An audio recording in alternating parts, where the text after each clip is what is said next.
สบายดีทุกคน มาพอกันนี่แหละมื้อนี้คนลาวบ่าวสารวัตรสิเฮ็ดหยังกินมื้อนี้เนาะไปเบิ่งนำกันนี่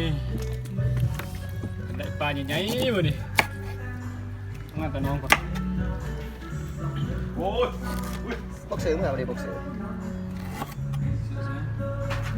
ได้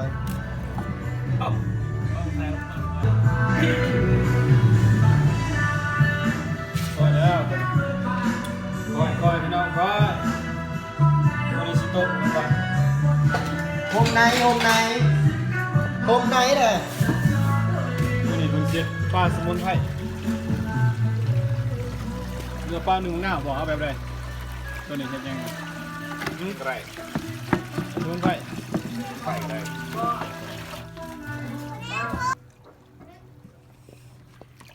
ขัดใส่หน้าเลยขัด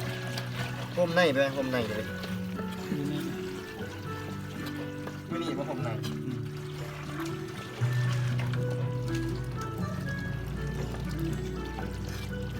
ใครหักเจ้าดิ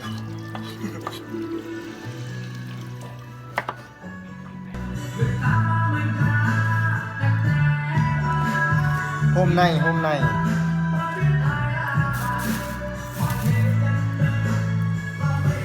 หาอย่างไรเด้อเด้อ โอ้ยกูใส่ให้กินเบิ่งเอานี่อยู่ไหนนี่เนี่ยวันนี้ก้อยป้าวันนี้ขัดผมมากำลังขัดขั้นตอนกันเมื่อวานเนี่ยเฮ็ดว่าบักเสเบอร์สุก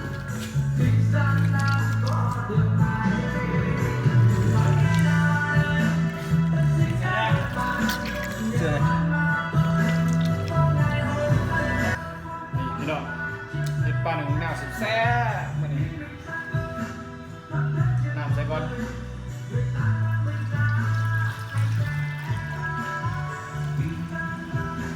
โอเค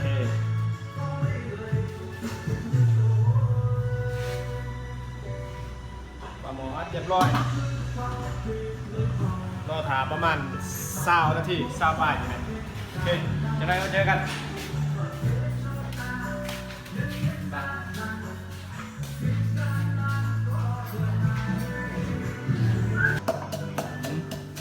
ระวังที่ล่อปลาหนึ่งหน้าเป็นซุกเนาะเช็ดยังแก้วอยู่ฮะ ส่งมาค้ แก้วพี่ชมเรียบแรงว่ะ ำเงี้ยพักขยี้ใส่อีก น้ เนาะ เหี่ยวแล้วกินยังยิ้มเขา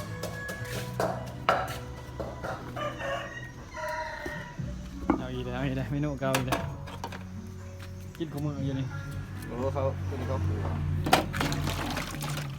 เขาเป็นหน่วย กินได้หนึ่งบ่หนึ่งกินกับป้าเนาะ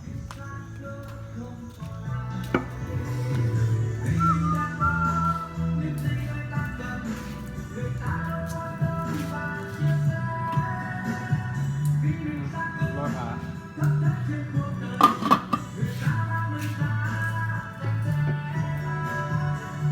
แล้วก็ไอ้ตัวนี้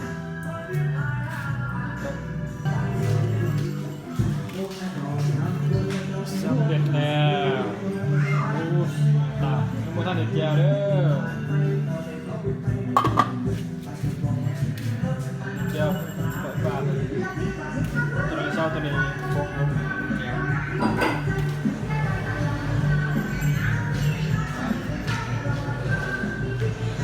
เขาอะ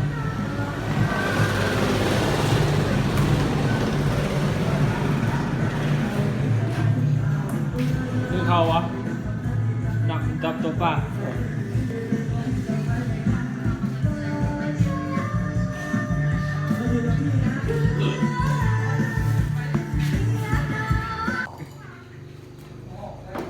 ตัวเดียวผมบอกว่าเรื่องแบ่งไอ้ตีนะ แล้วตัวนี้ก็ดี แบ่งเรียกช่องเปิดก่อน จงเจมรู้มีหมอ มีจะจอง เป็นอะไรนะ ก่อนเปล่า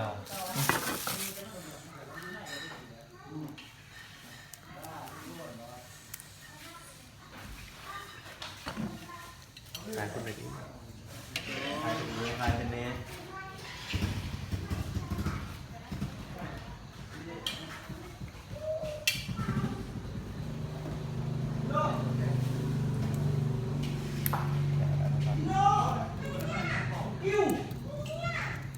เขากินเลยนะอุ่นเลยนะ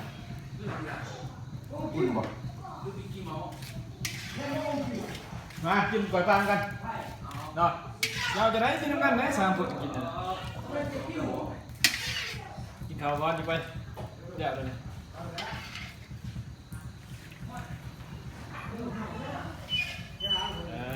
ไม่ได้ทาขึ้นโต๊ะนี่นะ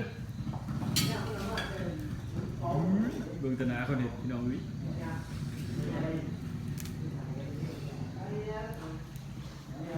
หาหยาใช่นะ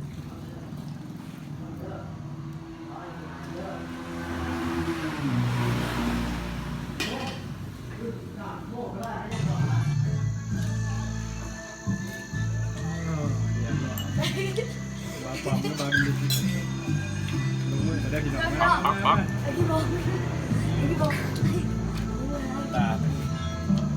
นี่สมุนไพรนี่ ตั้งเฮ้ยเขากล่องมาพี่เขากล่อง กินหอดหลายหลาย มาเด้อพี่น้องเด้อ